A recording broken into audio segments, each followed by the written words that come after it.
I'm Jack Patty, and this is the Senior Minute, successfully serving seniors. Hello, and welcome to the Senior Minute.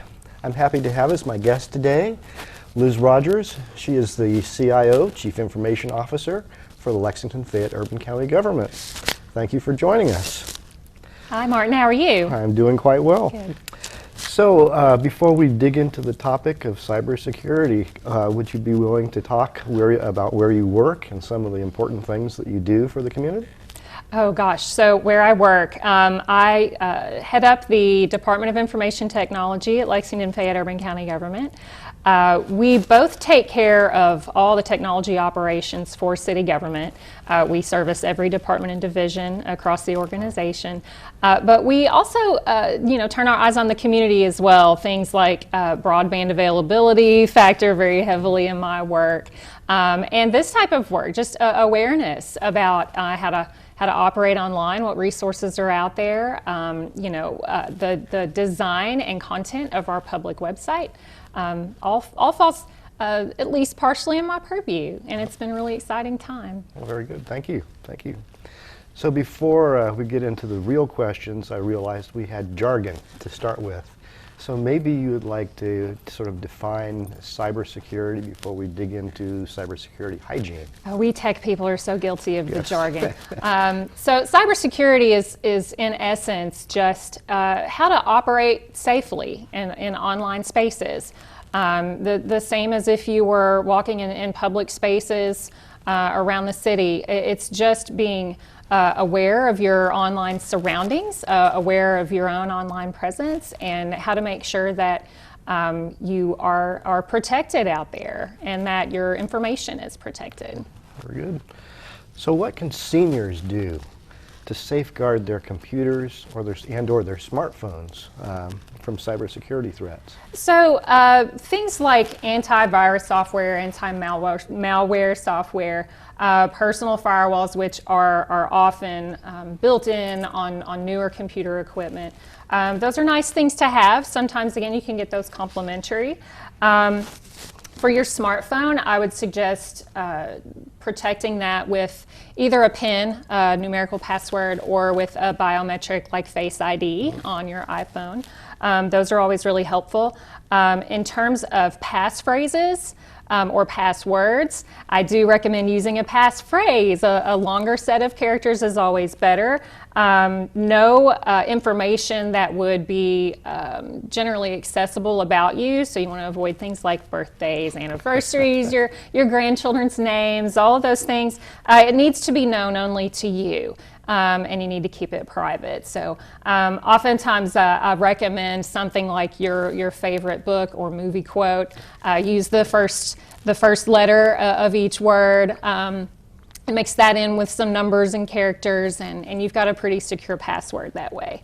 Apart from that, in particular, if you use your computer or smartphone for conducting personal business, financial transactions, or anything in the healthcare space, it's best to not do that on public Wi-Fi networks. So you don't want to do that at the Starbucks. You want to do that from the security of your home or a place like that. And if you do need to use public Wi-Fi for those things, there are personal VPN software on the market now, such as Proton, NordVPN, things like that, that will allow you to use that public Wi-Fi more safely. Okay. So VPN, just for the Virtual private network, yes, again, guilty of the jargon. Yes, the virtual private network will sort of put up barriers around your online activity to make sure that that can't be breached from the public wireless network. Okay.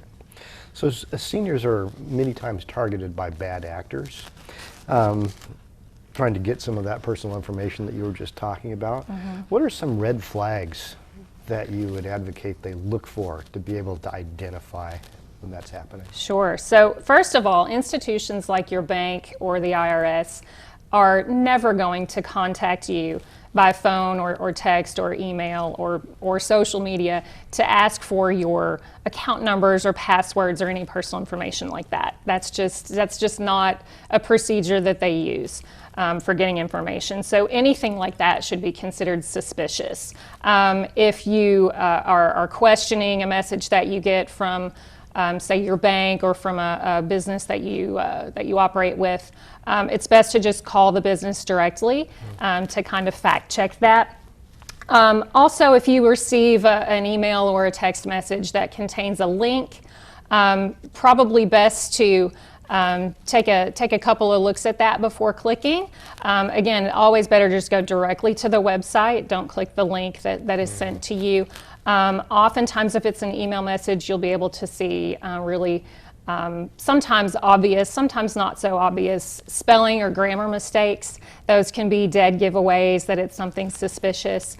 Also, if there's any sort of urgency expressed or implied, take action today or else, we're going to shut your account down or you're going to pay a fine or whatever. Those are typically not legitimate. Those are just scare tactics that are meant to influence your behavior. So I would say those are probably the most typical, and seniors are unfortunately really often targeted with those types of attacks. Okay, thank you. Many of us shop online, and in those cases, our bank account numbers or our credit card numbers need to be supplied. Yes. Are there ways that you would advocate seniors protect that kind of information? Absolutely. So first and foremost would be shop only on websites that are familiar to you. If it looks very unrecognizable or foreign, the prices are not in US dollars, things like that, probably not a space where I would make an online financial transaction. Couple of other things you can look for, and again, just a little attention to detail.